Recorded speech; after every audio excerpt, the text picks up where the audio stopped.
Okay, hello everyone. Welcome to our monthly community Ayurveda class. Today we're going to dive into Pitta cleansing topic, which is a really good timing because we're, at least those of us in the northern hemisphere here, we ended summer, we're in the fall transition. And this is a time where we may start to experience more symptoms of acidity and inflammation because it accumulates during the summer months.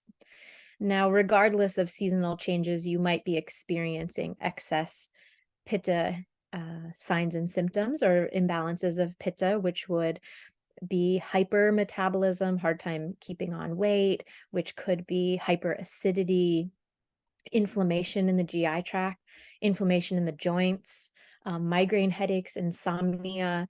These are all indicators that Pitta may be the culprit.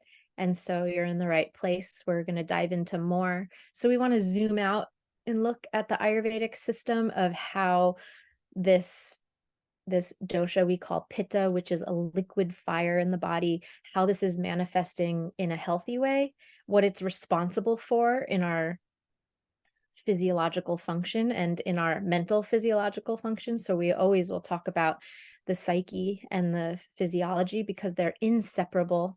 So we want to look at a brief overview on what Pitta is responsible for in your healthy functioning. And then we want to go into, well, what happens when it's out of balance?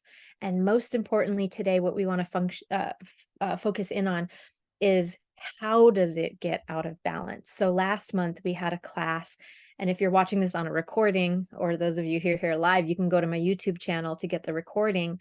Last month we talked about ama, which is when ama accumulates in the body, it's undigested food, it's excessive dosha. It's basically, it creates the process of disease and illness in the body. And so we talked more in depth last month on how ama accumulates.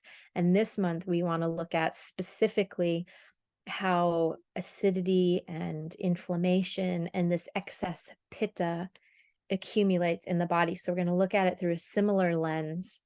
And so let us dive right in, because once you unlock and understand some of the functioning through the Ayurvedic lens, your whole field of vision opens up into what's really possible to reverse these stages, to change, etc., all of that. And now some of you are here because you're avid students of Ayurveda and you want to learn. And so you're going to be taking notes and all of that. And then many of you are here because you have personal health concerns and you want to learn how to do this for yourself. In that case, some of the information presented might be overwhelming, or you might try to find, like, what does this mean to me? Most of the time, if we have a personal health challenge, we're constantly in the inquiry of, like, what does this thing mean to me? And how do I interpret this for myself? And what do I do with this? Now, I'm still going to leave you with general recommendations and very specific things by the end of this class that you can take away to do.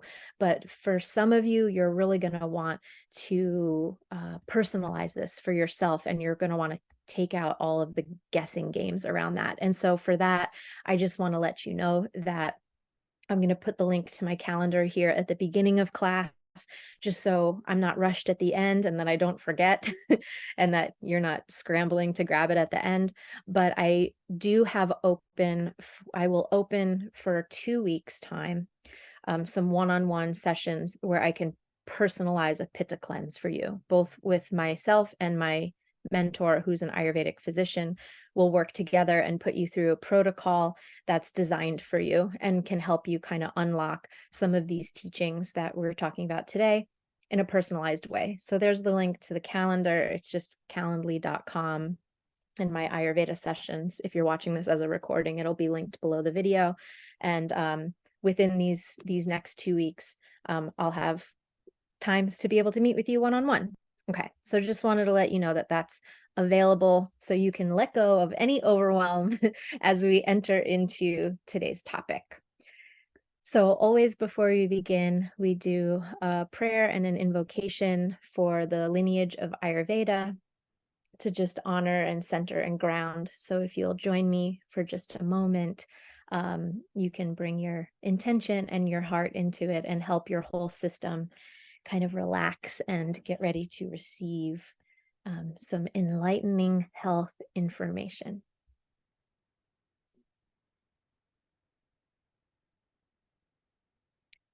Namami Dhanvantarimadi Devam Surasurirvandita Pada Padmam Loke Jararu Payamrityunashanam Tataramisham Vividhaushadinam. Om Dhanvantaraye Namaha. Hari Om Tat Sat.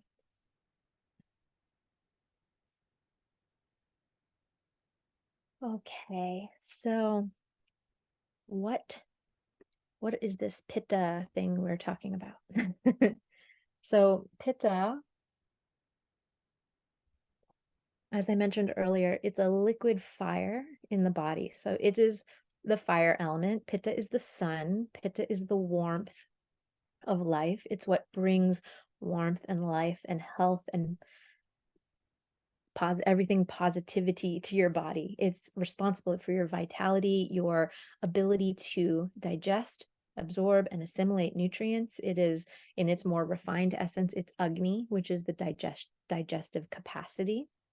So this Agni, this fire, is in every cell of your body. And because it's in your body, it's in a liquid form, right? It's not like a dry fire. When you look at a bonfire outside, it's in the liquid form. So it is manifesting in your physiology as acids, enzymes, and all things to do with metabolism and responsible for transformation. So it's transforming nutrients that you put into your body, well, food and these macro particles, these large particles of food you put into your body, it's responsible for breaking those down and transforming them into nutrients and absorbable substances that your body can then assimilate into both the building blocks of new tissue, your 7 bodily tissues, the Sapta Dhatu, and also it is responsible for the energy production that comes as a result of that.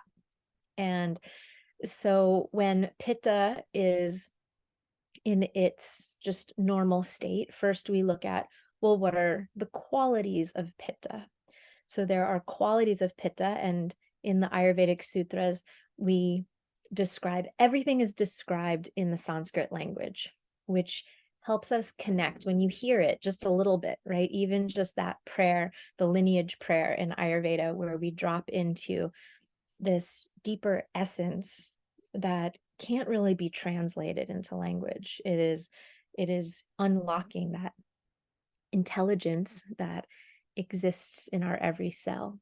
And so the ancient texts of Ayurveda describe Pitta as Pittam sasneha tikshnoshnam lagu visram saram dravam. This means Pitta is sneha. Sneha means oily. It's unctuous. So this is part of that liquid aspect of Pitta. Pitta is in an oily medium in our body. And things that are oily that we put into our body increases Pitta. So we put oil on our skin, it increases the warmth of our body, especially in the wintertime. And when we're cold and dry, we put oil on the skin and it locks in moisture, it locks in hydration, and it helps our tissues feel supple and warm. When you put oil in your foods, it warms up your body. So this is one of the qualities of Pitta. So Pittam sasneha tikshnoshnam. Tikshna and Ushna are also qualities of Pitta. Pitta is sharp. So Tikshna means sharp. Even the word sounds sharp. Tikshna. So Pitta is sharp. You think of this in terms of foods are a really easy example. So sharp foods are like pungent foods. So Tikshna and Ushna means hot. And these words are compounded here together in this sutra, tikshnoshnam. So we're talking about sharp and hot qualities. Pitta is oily and it is sharp and it is hot. So we start to think of pungent foods, like hot, spicy foods. chilies, jalapenos, black pepper, mustard seeds, even cumin seeds, spicy, anything hot, spicy sauces. These are pitta in nature. They have a lot of excess pitta. They have the tikshna and ushna quality. They are sharp, which means they are cutting. If someone has excess pitta in their stomach already and experiencing hyperacidity, that tikshna and ushna quality will contribute to piercing through the stomach lining and creating an ulcer. So that sharp quality is what, when pitta is in excess, say in the stomach as an example, it can create ulcerations because it's sharp. Does that make sense? Ushna is hot. It's increasing in heat. So sometimes in the body, when pitta is really high, heat rises. And so the heat rises and it burns out the hair follicle, and that's how people get thinning of hair if they have a lot of pitta in their body, premature graying, premature hair loss, thinning of the hair, alopecia. These are all pitta disorders. And that's responsible for, or that ushna is quality, the hot quality of pitta is one of the main qualities that's responsible for that. So pittam sa sneha tikshnoshnam. So sneha, oily, tikshna and ushna, sharp and hot. And then we have lagu, which means light. So pitta, when you look at the sun is the most beautiful, brilliant example of pitta, and it has this radiation of light. So pitta in the body is responsible for the illumination, the radiance of warmth that comes off your body is pitta. Your ability to see light, and for your eyes, your eyes are pitta organ. They're pitta and vata because your nervous system is vata, but pitta is specifically in the eyes, alochika pitta. And this is the fire in your eyes that's responsible for the ability to see light and to see form, rupa. So this is part of the lagu quality of pitta. So pittam sa sneha tikshnoshnam lagu visram saram dravam. So pitta is light, it's radiant, and these first four are the most important when you're trying to remember what is this fire aspect in my body. Well, the fire is an oily fire because it's like a liquidy fire. It's sharp, it's hot, and it's light. And so the last ones, visram, saram, dravam. Saram and dravam are referring also to the liquid quality, but also that the way that liquid moves, which is spreading, sara. It's spreading. So when you think about water that's accumulating and starts to flow and ooze out, spreading. So in the body, when pitta is in excess, one example is sometimes it comes out on people's skin, and they get rashes or hives, and those hives seem to spread. So if you've ever had a really acute pitta situation in your body, in the middle of, when I was in college, I was a rower. And so in the summers, we would go down to, I lived in New York, we would go down to Miami Beach to row in the Intercoastal Canal because it was a warm time of year and it was too cold in New York to do it. So we would go row, but it was so hot and so humid. So it was ushna and it was also the water held a lot of heat, right? When it's humid, this is also a quality of pitta. When it's humid, it increases the heat. So we would be rowing in this hot, really humid weather. And it was the only time in my life that I broke out in rashes. My skin would just break out in rashes. We were under the hot sun. The environment was hot and it was humid. And so it was the perfect combination for me having a lot of pitta in my constitution. My skin broke out in rashes. This is the only time. But the rashes become spreading. So it's the same thing when pitta progresses really far down the line, and it becomes like eczema, psoriasis. These patches tend to grow and spread. So that's part of pitta quality. And then when Pitta really becomes in excess, it has this quality that we call visram, which essentially translates to mean fleshy smelling.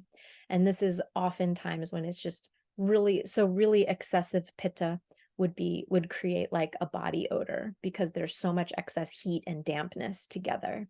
So Pittam sasneha tikshnoshnam lagu visram saram dravam. So these are the main qualities. And in normal, healthy, functioning Pitta, and I gave you some examples of how that progresses. So let us explore a little bit. Those are the qualities. Let's explore a little bit of the functions themselves. And if these are things that you're all really interested in, those of you who are on this live call, you are already on my email list, so you don't have to do this. I will send out the recording, and I can always send out handouts with more details of some of the things that I'm describing if you like to study that way. And if you're watching this as a recording, alicialyndiaz.com, and click on the button that says, I think it used to be called Trauma Healing Workshops, and I've expanded into all types of Ayurveda. So you just click on the workshops and enroll, and then you'll get the recordings along with any notes from the classes. So if you're struggling to take notes as you listen, you can always just, you can email me for more specifics. And I also often send out notes in my recordings.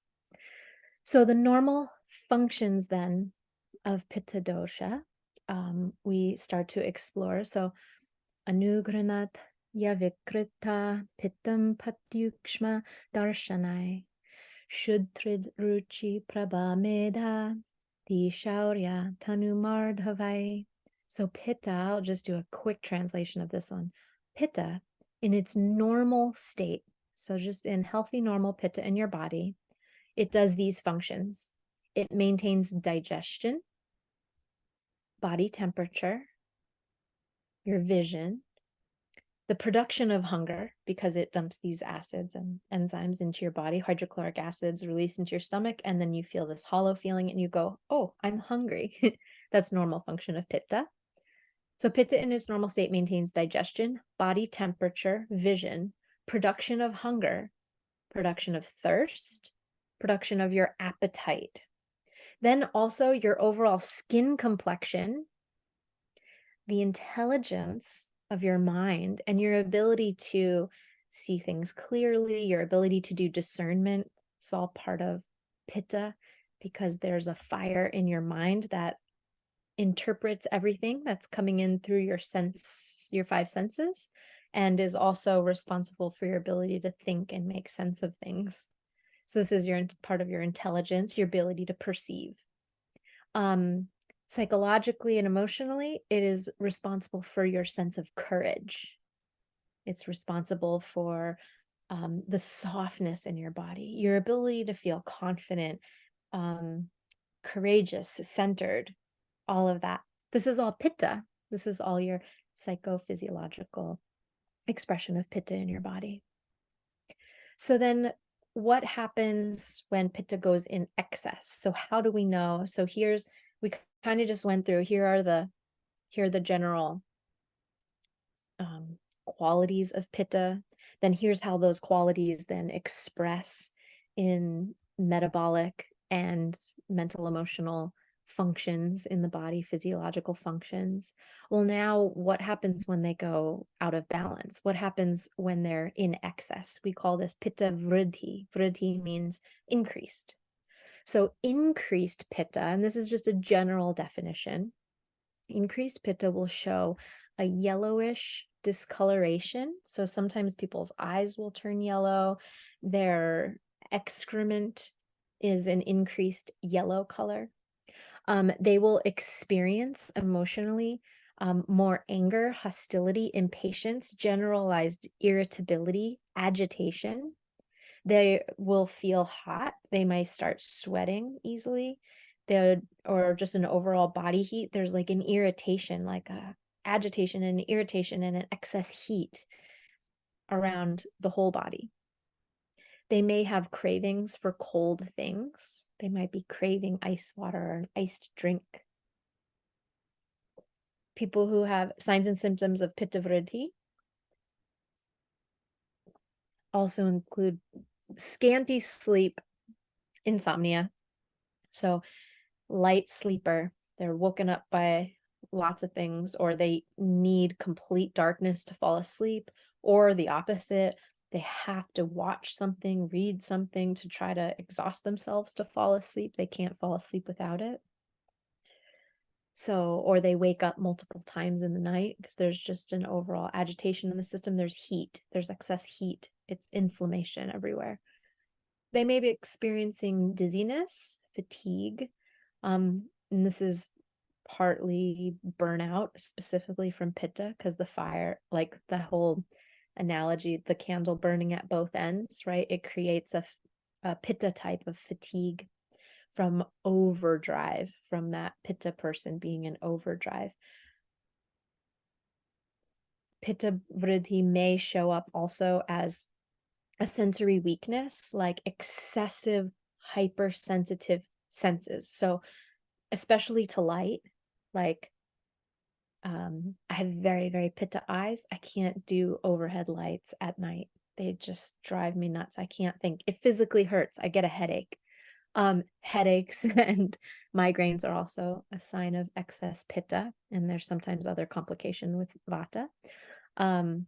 So all of these are signs and symptoms of excess Pitta, but we're going to look at more specifically in a moment. I'll share my screen with you and we'll go through how that accumulates and what it looks like in different tissues of the body more specifically. So before we go into that, let's just do a brief overview on causes. So why, generally speaking, does Pitta increase? Now, Pitta can increase acutely, like you might experience some of those symptoms I just said in the summertime, where your sleep is really light and you're just irritable and agitated because it's hot outside, those kinds of things. You crave cold drinks, right? These are just signs that Pitta is overall acutely increased. But what happens when there's, really long-term excess Pitta that really inflames the tissues? And now there are different stages. There's actually 6 different stages of how Pitta more deeply ingrains itself in a different tissue of the body, and then the different symptoms that result. And so at that point, if Pitta in your body or someone you know and love is experiencing these signs and symptoms that are really progressed down the 6 stages, well, then we need to work with that tissue specifically to revitalize the organs, to really get the Pitta out of the place that it has lodged into. Because once it lodges in there, it's a little bit more complicated. It's not as easy as just saying, oh, follow this list of stuff and to decrease general Pitta. So right now, I'm just going to read you just the general causes of Pitta Vriddhi, Pitta in excess, because this is going to point us in the direction of some of the things to do to balance for general Pitta balance. Now, everything you find out on the internet is general Pitta balancing, and some of it is straight up conflicting and confusing as you study it, even from different teachers, etc. So I feel really fortunate that I've had a Vaidya that I've mentored under. Well, I've had 3 over the course of my career as a practitioner, but in the last 7 years, I've been working with a very progressive Vaidya who I've just seen heal so many, basically all the really, really hard to heal cases. So I've gotten a lot of new insights that I'm excited to share with you. But in generally speaking, we want to look at, okay, what are the acute symptoms of Pitta Vriddhi? And then how do I know if Pitta has progressed down one of these 6 stages and into which tissue? And if it has lodged into that tissue, well, how do I coax it back and cleanse it out of my system? So that's where we get into Chikitsa, which is the treatment protocols in Ayurveda. Right now, we're still exploring what does it look like from more of a diagnostic perspective, like what are the signs and symptoms and causes of general imbalance. So here's your list of general causes of Pitta vriddhi. So general causes of Pitta increase. Pitta is aggravated by consuming foods that are like its qualities. So pungent, sour, sharp, hot, and fermented. So Pitta is aggravated by consuming foods that are spicy, pungent, also sour, sharp, hot, and fermented. So when we look at therapeutic opposites, you want to start thinking about, how can I remove all the foods out of my diet that are spicy, sour, sharp, hot, and fermented? Because they massively aggravate Pitta. So at the very least, we want to take things out that are really aggravating in excess. Or if we don't have a Pitta imbalance, but Pitta is high, say in the middle of the summer, we want to decrease those foods that are pungent, spicy, sour, sharp, hot, and fermented. Or anything that causes like a burning sensation in the body. Pitta is aggravated by anger. Now, this is a funny one because anger is a symptom that there's excess Pitta, but also exposure to violence, frustration, anger, it also increases Pitta. So it's like, well, which came first? The chicken or the egg, so to speak. Well, both. Because sometimes there's a therapeutic release of anger, and there's nothing to be ashamed about when we have anger. It's a normal human emotion. But when there's a lot of Pitta in the body, we have more anger and frustration, sometimes for no reason. Sometimes it's directed at something external. So there are therapeutic ways to help release that without perpetuating it. And that's where we get into a lot more nuance within therapeutic counseling, Ayurvedic counseling. But just know that if there's repressed anger in your system, there is Pitta trapped inside. And in order to, if as you do a Pitta cleanse, the anger needs to come out, because, and it naturally will, because mind and body can't be separated. They're indivisible. The psycho-emotional body and the physiological body are inseparable, and they're tied together by these doshas, this vata, pitta, kapha. So Pitta inherently, when there's heat in the body, there's inflammation in the body, there's irritation, there's acidity, there's agitation, there's going to be anger, there's going to be frustration. And so we need to cleanse Pitta out of the system. That excess inflammation needs to be cooled down, and with it, that excess trapped anger will also leave. So Pitta is also increased during late spring, when the heat starts increasing at the end of spring as summer starts coming up. Pitta is naturally increased every day for everybody in the midday, when the sun is the highest in the sky. Also at midnight, when the sun is also the highest in the sky on the opposite side of the earth from you, midnight, which is when the Pitta in your body is trying to pull your energy down and do cleansing. So your blood, naturally, your liver and your blood is doing a cooling and a cleansing process in the middle of the night. And there are lots of ways to support the cleansing mechanisms of the body to work really well during that time.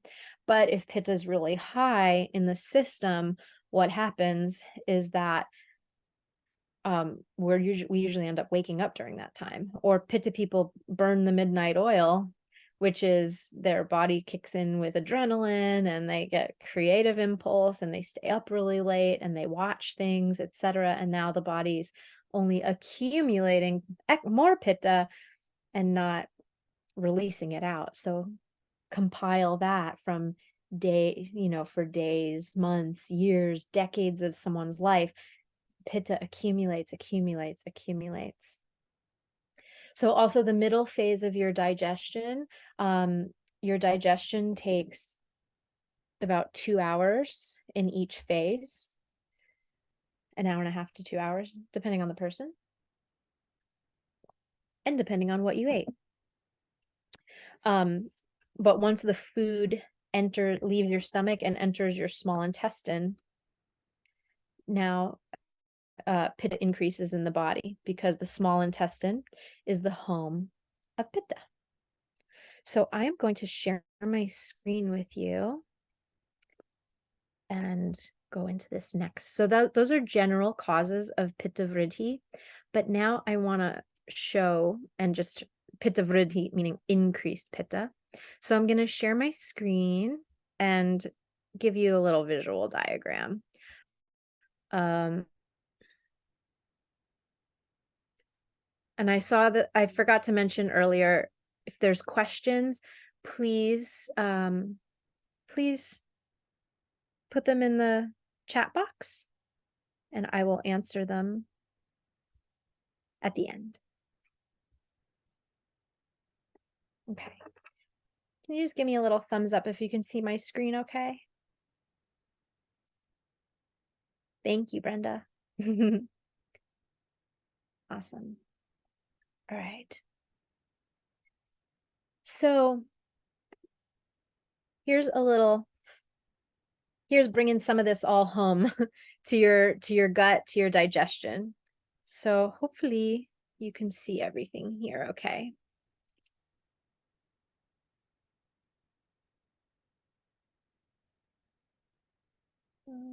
Show my screen. Okay. So here's what I was just describing. So that's my little rendition of your stomach. So digestion takes about 2 hours here. Food comes, you chew, digestion starts in the mouth with you chewing. And then hopefully you chew well and turn that food into liquid. It enters the stomach and begins churning and mixing with all the pitta acids and enzymes that then break down those big particles into some smaller particles. And then it leaves the stomach and it goes into, here's my little visual representation of small intestines. So there's your small intestines. That's a really bad drawing of the small intestines. So let's just take that out. Okay. So your small intestines, and then these teeny little microparticles enter into the small intestines. Can you see my drawing still? Can you see the small intestine? Because it doesn't show me in real time. Yeah, okay. I think it's just there's a little bit of a lag from what I draw to what shows up on the screen. Okay, so food then enters, these microparticles then enter into your small intestine, and then these teeny tiny little microscopic villi, they're like these finger-like protrusions on all of the walls of your small intestines, and they travel along, and in the probiotic cultures in your gut and everything, they start to absorb and digest all these nutrients. So these nutrients are being absorbed in your small intestine, and it's in there for a couple of hours. So because the small intestine is the home of Pitta, your Pitta increases once the food gets into that area of your gut. And then the third phase of digestion is in the large intestine, or the colon, and it enters from the small intestine into here, and minerals are absorbed, etc. Hydration and minerals are absorbed from the colon, and then whatever is product and not needed and not absorbed into your body gets packed into the distal part of your colon, which is then released the next day in the form of feces. So that's just the general process. Now, when everything's working great, you have nutrients that are absorbed oops, that was the wrong pen. Okay. So in each stage of digestion, you have nutrients are absorbed by little capillaries that are connected to your stomach, all over the small intestine, all over your colon. Okay, and so all of these capillaries, these tiny little blood vessels are absorbing nutrients from each phase of your digestion. And then from there, it's absorbed and then all drawn into central circulation and goes to your heart.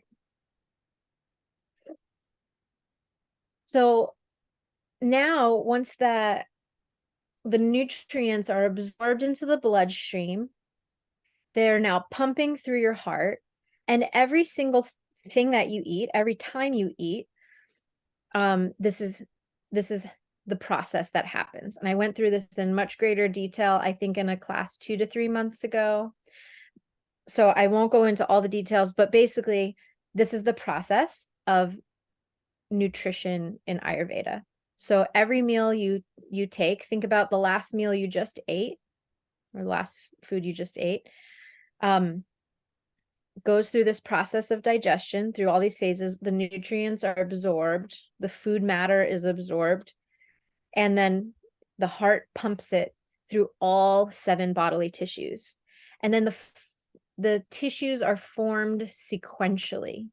So the first tissue that's formed is rasa. The second tissue is rakta. Rasa is your blood plasma.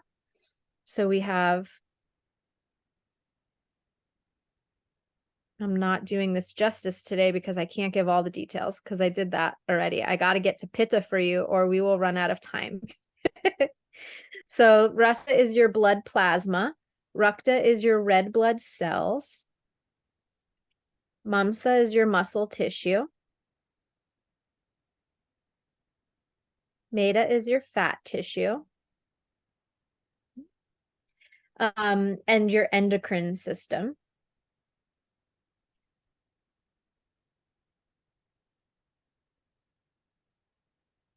Asti is your bone tissue and all of the joints.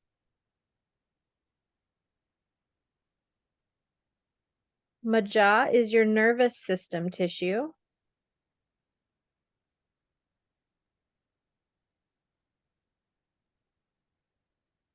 And the final tissue is the reproductive system.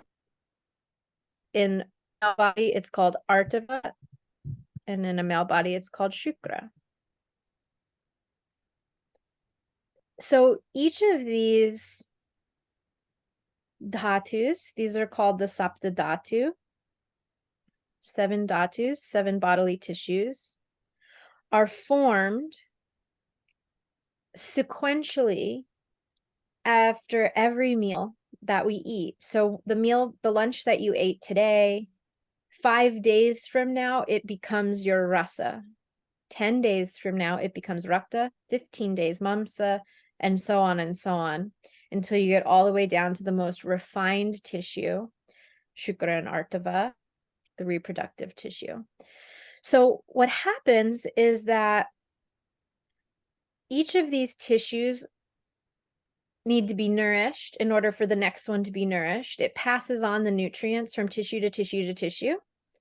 But what we want to explore here is, well, what about Pitta? What happens when Pitta's in excess? The last thing I have to say is that this final refined tissue, so the nutrition goes through all 7 tissues, and then the reproductive tissue creates this very subtle tissue called ojas, the subtle substance called ojas, and this returns to the heart and is responsible, it empowers the sinoatrial node to keep the heart beating. So that's apara ojas. So this whole circle is what's keeping your body nourished and alive, and we want it to work optimally. So what happens when this system is off is that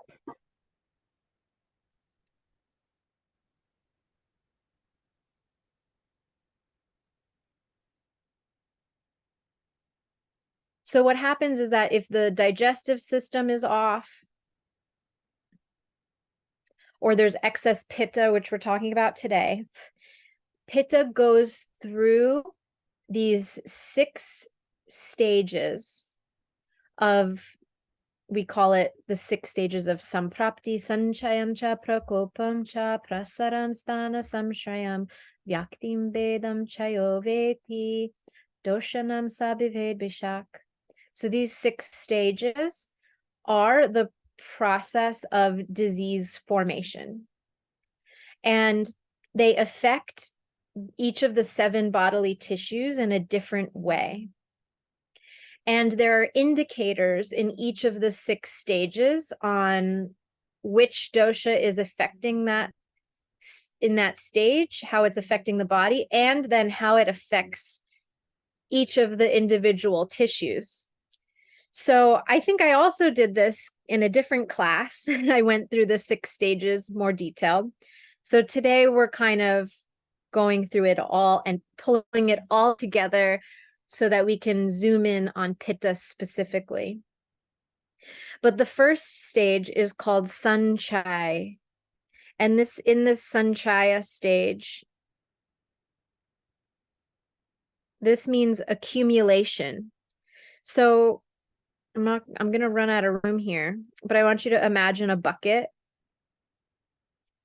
And when there's excess pitta constantly overflowing in the system, or the digestion's not working properly and not digesting all the way, or all this excess heat is coming into the body from poor wheat sources, enriched wheat flour or white bread that someone's been consuming for many years, and it's adulterated and very, very inflammatory to the system. For example, this is creating an irritation, a constant pitta irritation in the body, or undigestible foods that create basically excess ama, like we talked about last month, creates a constant irritation and therefore an inflammation in the system. So the human body can't fully digest meat and dairy all the way. So it creates a subtle pitta molecule that irritates and inflames the system. Or someone is really addicted to very spicy hot foods. They put hot sauce on everything, or they eat a lot of garlic and onions, jalapenos, chili peppers, that type of stuff. It accumulates, it irritates, it inflames the bodily tissues. And over months, weeks, years, decades of someone's life, it contributes to this hyperacidity or this inflammation in the body. And so what happens is that during the sanchaya stage, this pitta accumulates. Sanchai means accumulation. And so it's like the filling up of this bucket. This is stage 1. This is stage 1. This might only cause like some irritation in the gut over here, like in the small intestine. This might create an hunger, like a low hypoglycemia, like a low blood sugar, someone who blood sugar spikes and drops very easily. This might create a little umbilical pain, like a pain behind the belly button. There might be some excessive yellow discoloration of the urine and of the sclera, the white part of the eye. So this is stage 1, sanchai. Everything is just accumulating. Stage 2 is called prakopa. This is where it becomes provoked. Sorry, my pen is kind of messy looking sometimes. Prakopa. So prakopa means, we're right at the edge of the bucket. The bucket's about to overflow. The body can no longer release Pitta in the proportion that it is accumulating in the body. The body can't release it fast enough. So now it becomes provoked and it spills over the top of the bucket. And it enters into stage 3, prasara. I didn't mention in the prakopa stage where it's being provoked, that's when someone starts to experience heartburn, nausea. So the pain moves up from the umbilicus and it moves, because remember, heat is also upward moving. So they start to experience pain in the like a gastritis symptoms, inflammation there, heartburn, maybe nausea, hyperacidity, and indigestion. So that's all the prakopa stage. So now everything's building up, right? It's overflowing, and it's overflowing from the gut, where the gut can no longer handle this excess inflammation. So now in the prasara stage, that pitta inflammation enters the bloodstream. So it's overflowed in here, and it's entering the bloodstream, and now it is entering circulation. So prasara, sara means spreading. So now this excess pitta is spreading throughout the body. And what's happening? It's spreading and it's continuing to accumulate, and it is spilling over into the other bodily tissues, now start impacting these 7 dhatus. So in stage 4, we call this stana samshray. So sanchayam cha prakopam cha prasaram stana samshrayam. Stana samshray. I hope this isn't all too technical for you. This is pronounced SH. Stana samshray means it's looking for a home. So the excess pitta, this inflammatory principle, is spreading through the blood, and it is looking for a home. So where does it go first? In Ayurvedic nutrition, it goes to the rasa first. If the rasa dhatu is really strong and it doesn't allow to come in, then the next one, and but in different people, we all have different predispositions, different weaknesses in different bodily tissues based on our genetics, based on our health history, based on our past health behaviors and injuries or illnesses from the past. So there are different tissues that have different predispositions. So pitta can enter any one of these tissues, sometimes multiple tissues, as they also work together in systems. But I'm going to give you a brief kind of overview of what do some of these symptoms look like in each tissue. So when pitta stops in rasa dhatu and overflows there, rasa is your plasma, and it is also connected to your skin very much. So if pitta goes into the rasa dhatu in this stage 4, stana samshraya, someone might be prone to repeated hives and rashes. They may also get an acute high fever when it first enters into that area. They may have acne on their face or anywhere on their body. They may have problems with their skin in general, dermatitis, eczema, psoriasis. This actually, pitta entering into rasa dhatu, as it progresses, and I'll give you stage 5 and 6 are the most progressed. So stage 5 is called vyakti. Stage 6 is called beta. Vyakti means manifested disease. Beta means the stage where the tissue differentiation. So in Western medicine, Western diagnose stage 5 and 6 really well, but they don't call it stage 5 or 6 because they don't use the Ayurvedic system. But Stage 4, for certain things, it can be seen, but they don't always know the cause, especially with Pitta imbalances.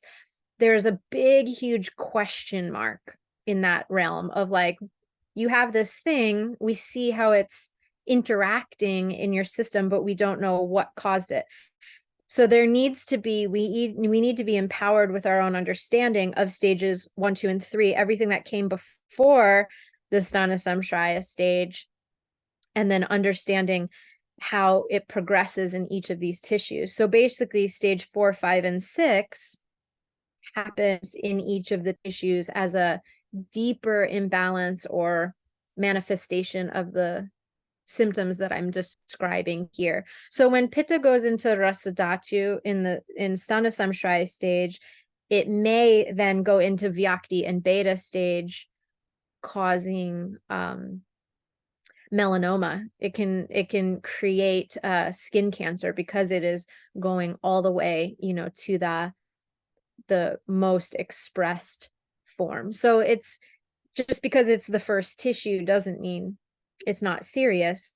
But we want to catch early warning signs of things and then learn how to reverse them. So that is Pitta in the Rasa Dhatu. So if Rasa Dhatu is really strong in someone, and that excess Pitta is continuing to overflow in the system, and then it goes to Rakta Dhatu. Rakta Dhatu is your red blood cells. And so here it may start creating bleeding disorders, reduced platelet count, anemia of different types, thin blood overall, and bleeding disorders. So different types of bleeding disorders. Also in the Rakta Dhatu, it can create inflammatory arthritis conditions because it actually is going into the joints already, and hot flashes. So overall feelings of heat rushing through the body, weeping eczema. So where Rasa and Rakta, it can be expressed in that way. So once it actually gets into Rakta Dhatu too, that eczema becomes more exacerbated and begins weeping. So these are all Pitta in Rakta Dhatu. If Rasa and Rakta Dhatu are really strong and Pitta continues and goes into stage 4, Sthana Samshraya, Mamsa Dhatu. The Mamsa is the muscle tissue. So if Pitta enters the muscle tissue, Mamsa, this is where it can create myositis and local inflammation, fibromyalgia in the very specific trigger points as we understand fibromyalgia or fibromyositis. It can also create bursitis and boils and abscesses in the Mamsa Dhatu. As it continues into Meta Dhatu, this is where someone might be experiencing very consistent, profuse sweating because Meta Dhatu is the fat of the body. It creates excessive thirst. It can create cystitis, fatty degenerative changes in the liver, or impaired fat metabolism all around, or where someone also might have loose stools or fatty diarrhea because they can't digest fat at all. So everything just kind of flushes through them. This can, because the Meta Dhatu is not only your fat tissue, it's also your endocrine system. So it can create exhaustion, low adrenal function, postural hypotension, like you bend down and get up too fast and you feel really dizzy, fatigue, exhaustion, etc. And then if Pitta enters Meta Dhatu, this is where autoimmune, like thyroid conditions, stem from in the Ayurvedic system. So this would be like, for example, Hashimoto's thyroiditis. So that's excess Pitta lodging in Meta Dhatu. And then as the Pitta continues, if it doesn't stop at any of those places and it just goes to Asti Dhatu, Asti is your bone tissue. So this is where Pitta then becomes responsible, excess Pitta becomes responsible for inflammatory arthritis. So that out, those types of things. Because your hair is also connected to Acidity, this is where hair fall, alopecia, things like that also might happen. Also hyperthyroid, ulcerative colitis, and we also see complications with osteoarthritis and osteoporosis in that connection.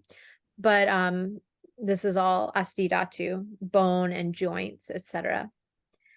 As Pitta continues, and I know these are kind of a lot of lists, so I hope you don't mind me kind of rattling these off. I just want you to have like a bigger picture of understanding, okay, as this thing we call is accumulating in the system, it goes through this process of tissue nutrition, but the process is impaired because that excess Pitta got absorbed into the bloodstream, and now it's spreading through the body, and it's looking for somewhere to go, and it's getting lodged in one of these tissues. So once it gets to Majadhatu, now this is insomnia. Now this is a lot of just overall Pitta demyelinating disorders. This is where Pitta burns the myelin sheath and can create MS. Also migraines, headaches, a sense of the person will experience by this time usually like a sense of burning in their hands and feet, like they kick off the covers at night because their feet are too hot type of thing.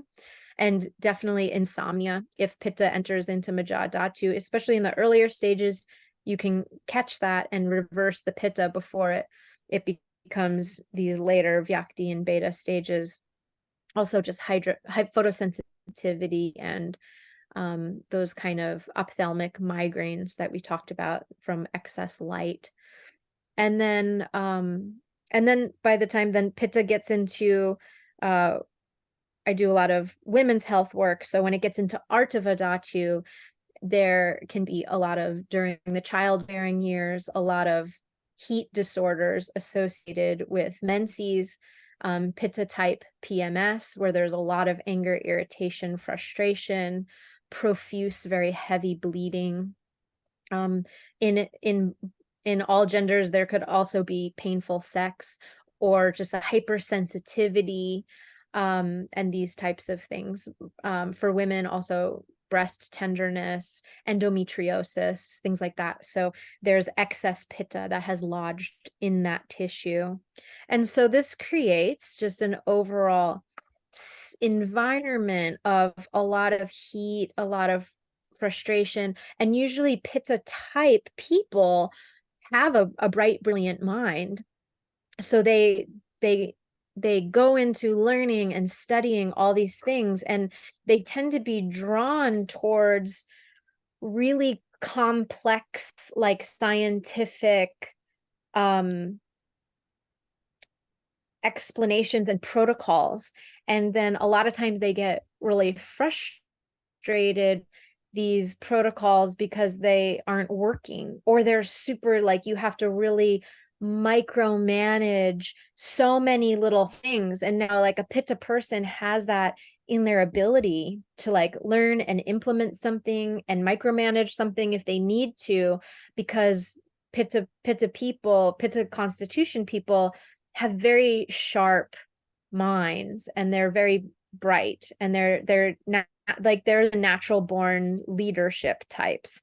So they want to like take lead of their health and heal this thing, but then they can tend to get frustrated time after time after time because the other systems, you know, of holistic medicine, so to speak, they're meeting dead ends. Not even just in holistic medicine, and they're just meeting dead ends. And that leads to more aggravation, frustration, and then feelings of helplessness, hopelessness, right? So my intention in sharing this with you today is just to see that there are phases, there were subtle phases that came much earlier on, that when embraced through this lens of true wisdom, can be reversed, can be healed, can be resolved. That excess acidity and inflammation can be cooled down, can be relaxed, released. And in the process of Ayurvedic therapeutics, chikitsa, we use several methods of reversing this situation. And one of the primary ones, well, there's a list of practices that I can give you general like outlines. And then they're a little bit, they will at least stop the excess, acidity that you're adding to the system, whether you know it, maybe you aren't aware.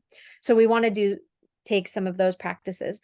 But ideally, if you have found yourself in any of these situations where you might be experiencing symptoms from any of these stages, Sanchai, Prakop, Prasar, especially Sthana Samshray, where it's manifesting in one of the 7 dhatus, one or more of the 7 dhatus, and it's been like that for a long time, 3 months, 6 months, 3 years, 6 years, decades of your life, you can think, and it just has progressively, it's showing us that you can stay in Sthana Samshray stage 4 for many years, and your body is just, kind of barely able to keep up with, but you don't want it to get any worse. Or if it is in a Vyakti stage, it can still be healed and reversed. And so you just will need more support to really cleanse. So the main approach is, in Ayurveda, we use cleansing therapies that, sure, you could go to India and you could dedicate an entire month or 6 weeks and do a big, huge cleanse guided by a Vaidya, an Ayurvedic physician, every single day, and go through but most people don't have time to do that, time or resources to do that. And so it can also be done at home. And so I'll give you some of the take-home practices to make sure that you're eradicating excess pitta with current daily habits. But then I do really encourage you to work with a Vaidya and or myself to help personalize things. So if pitta is in a specific dhatu, you can coax it out of there and reverse those stages. And we do so with more specific practices, and it all depends on which tissue it's manifested in and which system of the body is inflamed. So here are some of the take-home messages for things to practice right away. I'm going to stop sharing my screen. Okay, and just remember, that I opened those 2 weeks. We'll be having, my mentor and I will be able to run a Pitta cleanse for a handful of you in the 2 weeks that I outlined. I put it on my calendar. I think it's the 2 weeks of October 30th to November 10th. And if you're watching this as a recording, there probably will be other spots open on my calendar for other things, but at least between October 30th and November 10th, there'll be Pitta cleanse spots available. So you can book a consult for that. Or just email me at hello@alicialyndiaz.com. And you can always email me if you're not sure if the Pitta cleanse is right for you and you just want to chat and explore what you really need. And I can offer referrals based on that. Okay, so here are a handful of Pitta reducing practices that you can leave with immediately. And I will be telling you these whether you meet with me one-on-one or not, because these are the foundational ones. And then of course there's dhatu specific ones based on your specific needs. But the first, so we just want to do less or no. So we want to reduce or avoid the following things in your habits. So these are pitta increasing substances that have more of an effect than you would realize. So the first thing is reduce or avoid alcohol or smoking of any kind, marijuana, tobacco. They're hot, they're sharp, they increase pitta in a very acute way. So removing alcohol and smoking from your diet, removing most caffeine. So reduce or avoid coffee, black tea, and yerba mate, especially. I know this is a huge ask because most of our society thrives on coffee, but pu'er tea, matcha tea, and green tea are okay if desired. I got my little matcha tea latte right here that I made in my kitchen. Matcha, if you drink more than a cup, it will eventually increase some pitta, but not near the intensity of the coffee.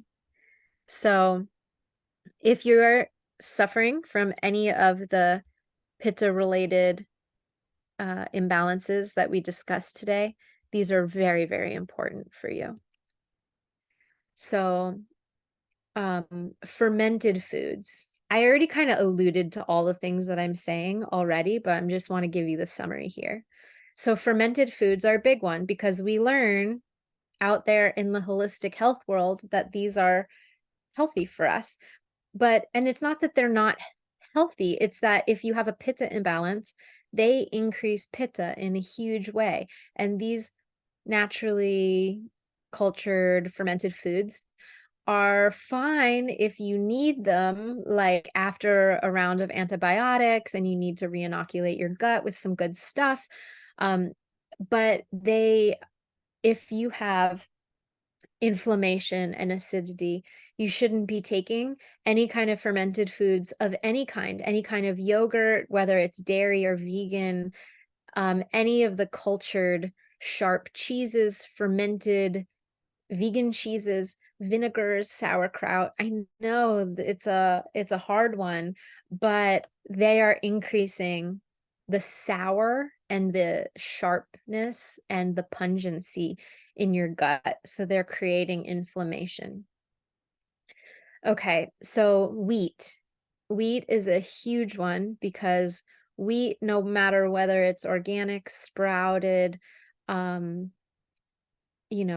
bulgur wheat, wheatgrass even, there's been a disclosed global genetic modification. So the wheat plant, no matter where in the world you get it, it's all been affected. And it's really devastating because I love the taste of wheat, but it's inflammatory now. And so eating any other grain is even still okay as long as you can digest grains. And if your digestion has gotten that severe that you can't digest grains, we can restore, it's still restorable. But take these main things out. These are the big, and then specifically super hot spicy things. So any of your hot salsas and chutneys and things like that. For people with really severe pitta imbalances, that's when you want to do less of the sour foods and sour fruits. So citrus might be a little too sour and heating for you, all except for lime. And and a lot of nightshades might be a little heating too. But if you're eating like a good vegan, vegetarian diet, having a little bit of a fresh sweet tomato out of your garden is completely less, if not any pitta aggravating. It might have no pitta aggravating qualities versus like a can of tomato sauce, with garlic and onion and stuff.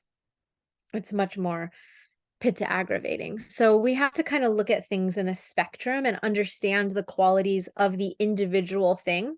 But generally speaking, the hot, spicy, pungent things, if you have a lot of pitta inflammation, taking out the garlic and onions, especially, and any jalapeno or like hot, spicy salsas and hot sauce and stuff like that, Cholula, Tabasco, all of those, they got to come out for a while so everything can cool down. And then things that are really, really helpful for reducing pitta overall in the body is to eat lots of fresh fruits, fresh ripe fruits, um, or even frozen fruits into smoothies are fine. You can kind of balance them out. Fresh vegetables, fruits, vegetables, nuts that you can tolerate, nuts and seeds as tolerated. Seeds are going to be a little less pitta aggravating than nuts, but fruits, veggies, nuts, seeds.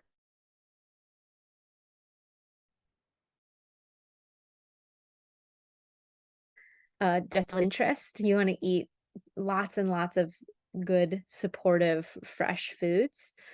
And then of those, the most supportive for reducing pitta are going to be your dark leafy greens, the bitter taste, the sweet ripe fruits, even including dates, if you tolerate the sweet taste well. Most like pasteurized fruit juices or or cooked fruits, they're going to spike your blood sugar, especially if you have a lot of pitta imbalance.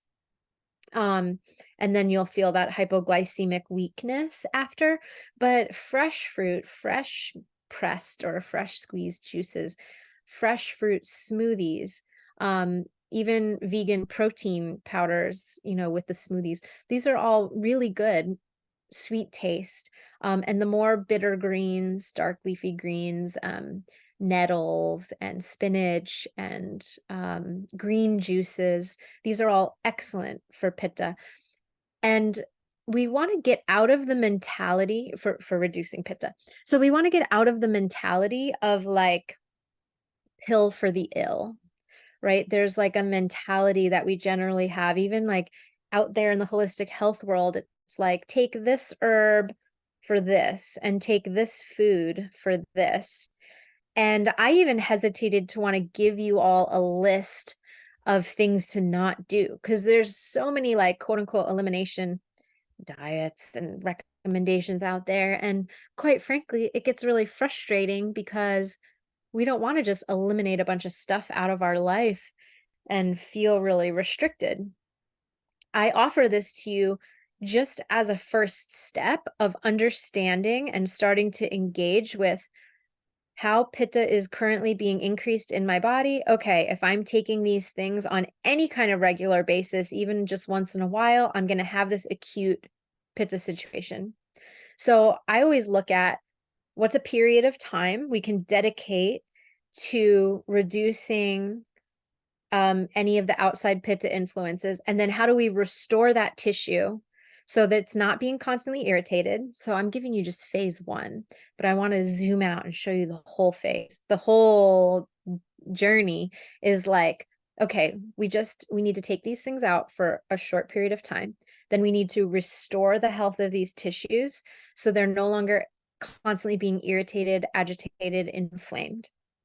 Cool everything down. So now we want to add things like cucumber and lime, because lime, even though it's a little sour, it's antacid, so it's very good. Baking soda and lime and maple syrup or even sweet drinks like Ayurvedic limeade is great for pitta. So you can be taking things that are really cooling like cilantro and cool demulcent things, coconut and coconut oil. These are all really, really supportive to add to your diet. So you make some swaps, you start to cool the system down, and then you restore the tissue back to healthy functioning tissue. And then you're able to, you know, add some of those things back in just for more diversity and fun and aliveness and ease. But for a period of time, you want to dedicate a period of time to resetting. You want to dedicate, a period of time to letting those tissues heal, to actually going in and pulling out the excess pitta and allowing it to leave the system. So we do that through Ayurvedic cleansing protocols, and we do it over a predetermined period of time where you can be really aware and clear on what you need to do, and you start seeing results right away. So it perpetuates you feeling really good. And then you extend that.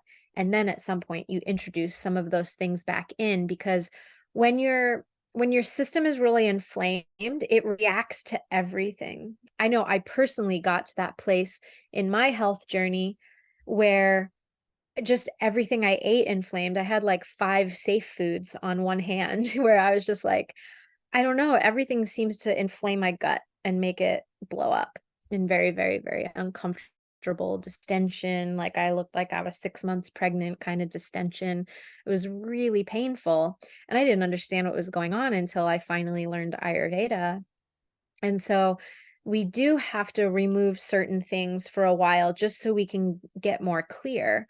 But if we don't heal the underlying reason for the inflammation in the first place, and we just start reintroducing those foods that we took out a while, the inflammation comes right back. So we need to go back and get into the root cause, which is this, this situation that I shared here on with my silly drawing. And we need to go back and really dive in and really give those tissues the ability to cool off and restore themselves wholly. So I hope that was helpful. I'm going to answer your questions now. I look forward to the opportunity to meeting hopefully with many of you one-on-one and personalizing a Pitta cleanse for you. You will get a consultation with both me and my mentor, Vaidya, and you will be able to go through 6 weeks of training with us to learn how to unpack these exact things, and it'll be geared exactly towards you. So I look forward to the opportunity to continue serving you and in a more personalized way. And then these classes will continue as well as needed. So I'll put the link in our chat box here once more, so you have it fresh in the thread. And then let us go in to your questions. And I know we went over our hour. I'm always like an hour and 15 minutes at least. That's like, I can't really do less than an hour and 15 minutes of talking Ayurveda, especially when I try to cover so much. Okay. So if you guys have to leave, I totally understand. I'll go into Q&A now. And I'll send out the recording. Christina. Okay. My main dosha is Vata, which is out of balance, with both Kapha overweight and Pitta imbalances and symptoms, as you explain, eczema, hair thinning, hot flashes. Would addressing Pitta symptoms and Kapha where applicable be the way to go, or would Pitta and Kapha balance out if I focus on balancing my main Vata dosha? Oh, this is a great question, Christina. So,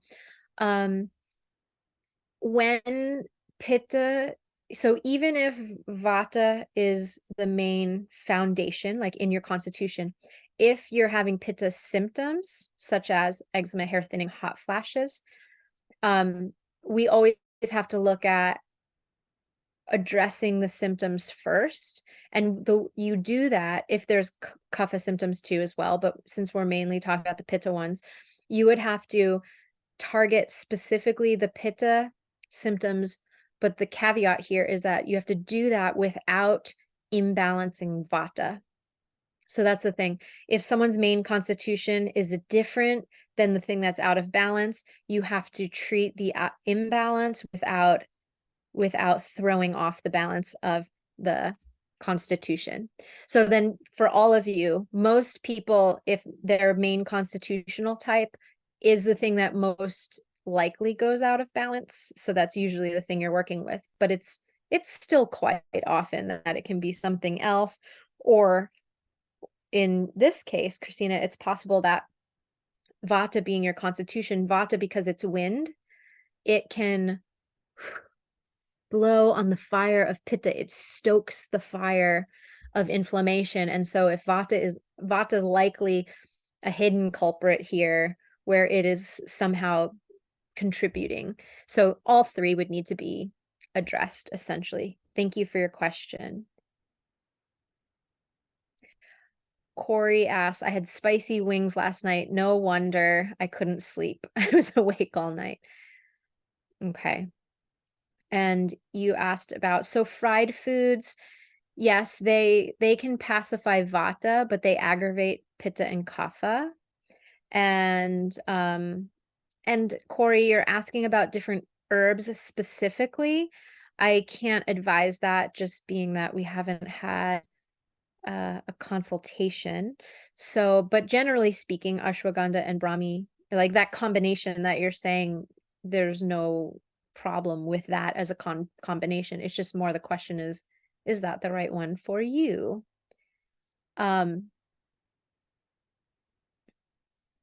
Okay, I got to go back up because I think some people put questions in multiple posts. So let me see. So Maria, I was reading recently that the refined, subtle form of balanced pitta is tejas, translated as radiant. I found this so beautiful. I wanted to share. Thank you for sharing that. Yes, so pitta is the container, and the more refined version of pitta is agni, and then the more refined version of agni is tejas. So tejas is the pure essence. Tejas never goes out of balance. If tejas goes in excess, that means it's now pitta. So yes, and it's the radiance. It is the essence of that radiance, radiant luminosity. Thank you for sharing. All right. Thank you all for your support of each other. I see some sweet little conversations that were happening along the class.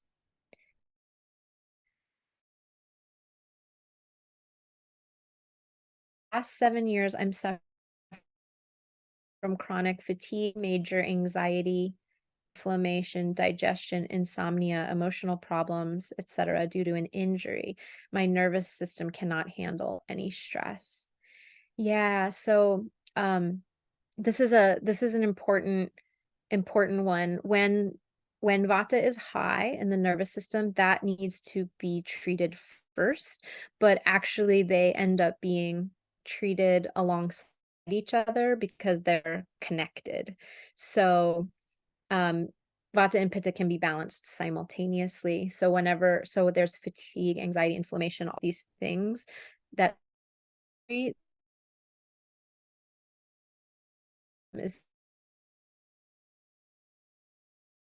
and that came a direct message. So I'm not sure if you wanted it to stay anonymous. So I won't mention your name, but I think if I read it, you know who you are. So thank you for asking. Okay, Kaylee, yes, send me an email, hello@alicialyndiaz.com if you want an appointment. And Gloria wrote a beautiful message. Thank you, Gloria, for joining us. And Corey, wonderful. You stopped smoking and wine and yerba mate, now matcha. Coffee's too acidic. Very good. So yeah, sauerkraut is also fermented and very pitta increasing. So if there's inflammation, you want to reduce or avoid it. And there was also a question, how do you get rid of the candida? So there are better ways to get rid of candida than eating sauerkraut, if that's what you were referring to. I'm not sure if that was, candida is more of a kaphic issue and can be addressed in other ways. All right, I think I may have gotten everyone's questions. Yeah, beautiful. And I had some on email, so I'm just going to pull those up really quick for some people who emailed who said we couldn't who couldn't join live. Sorry. I think I answered all the questions actually. So most of the questions that came through on email were basically all the content of the class was answered them. So one of the people asked about insomnia, pitta inflammation, um, and perimenopause and belly fat. So those were like all the things going on for her. And so I just want to share with that is that usually there's a connection not only with the pitta inflammation as we talked about in class today, but also tying back to ama, meaning there's undigested substance in the body that has to find its way somewhere.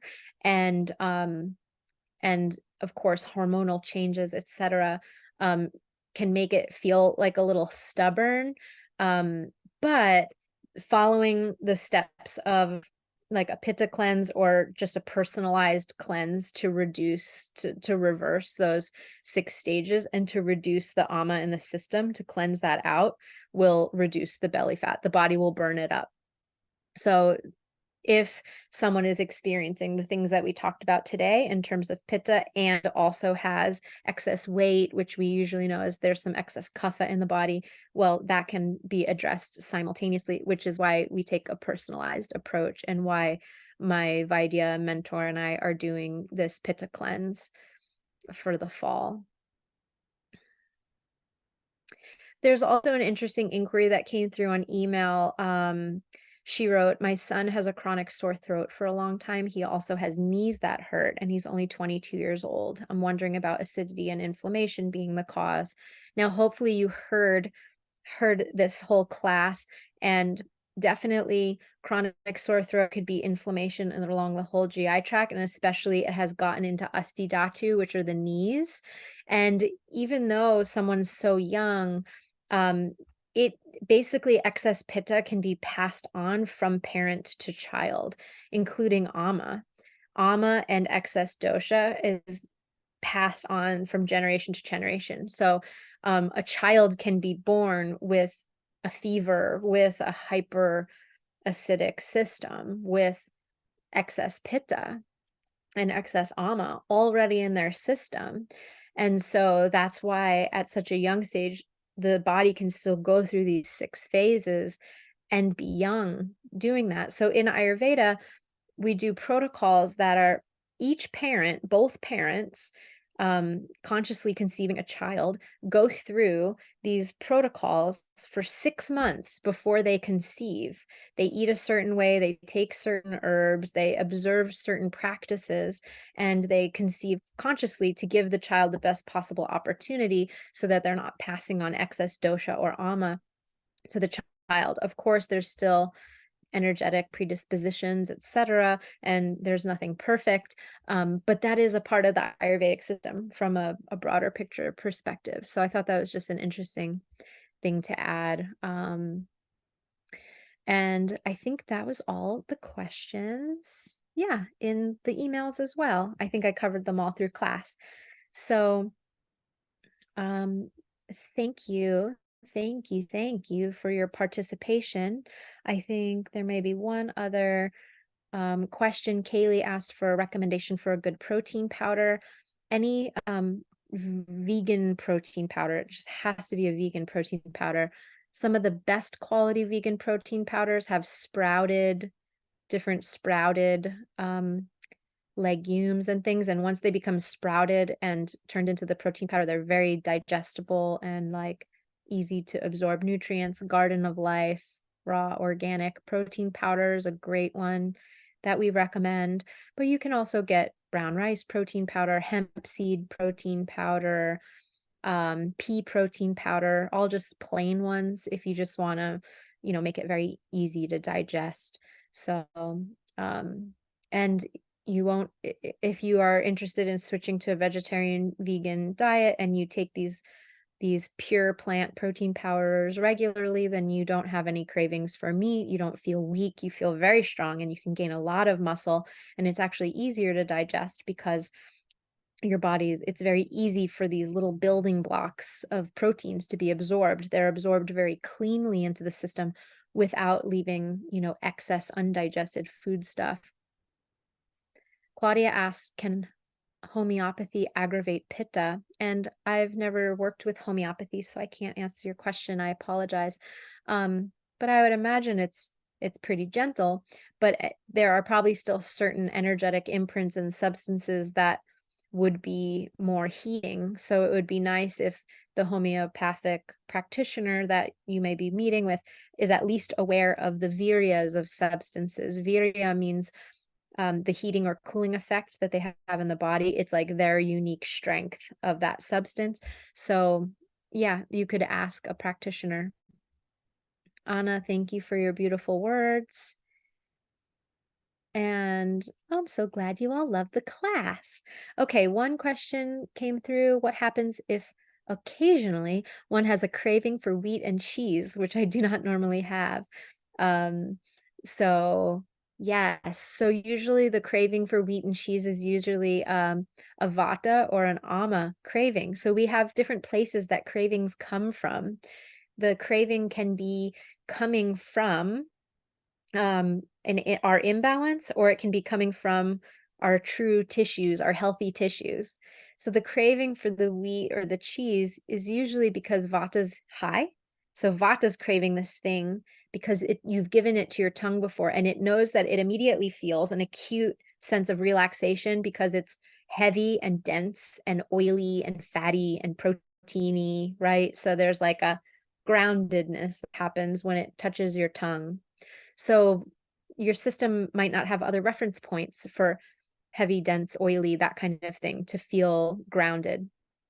So in that case, you would just eat a vegan or a vegetarian, like a nut-based cheese or something that's going to be a little bit easier to digest in the long run, rather than just pacifying the immediate craving. Yes, Kaylee, Garden of Life brand. And great. Yep. Organic pea protein. Awesome. Yes, that's what you're wanting, grounding. And then sometimes it's also applying oil to the skin to feel more grounding, soaking the feet in warm water and applying oil to the feet. These also provide a sense of grounding. Drinking a warm drink, drinking a hot tea with some like a nut-based milk or an oat milk or something with warm spices. These are also things that help you feel grounded. So, oh, lots of love to you, Anna. She said, crying from how much this is meeting my needs. I feel you. Yeah. Well, I'm so grateful to have you all here today and for your participation, even though we're not all sitting face to face. It's so lovely to see some of you on video and just to feel you here in a live setting. So may you all be well and blessed and healthy and vibrant. And please reach out to me with your questions. I can create future classes and topics from your interests. So you can always email me, hello@alicialyndiaz.com, and sign up for the Pitta cleanse and just get a personalized protocol from me and my Vidya mentor. You can do that by clicking the Calendly link. And yeah, lots of love to you all. We'll sign off with one closing prayer. Loka samasta sukino bhavantu. Om Shanti Shanti Shanti. Hari Om Tat Sat. Blessings. See you next month. Or some of you sooner than that in a one-on-one. All right. Lots of love. Bye, friends.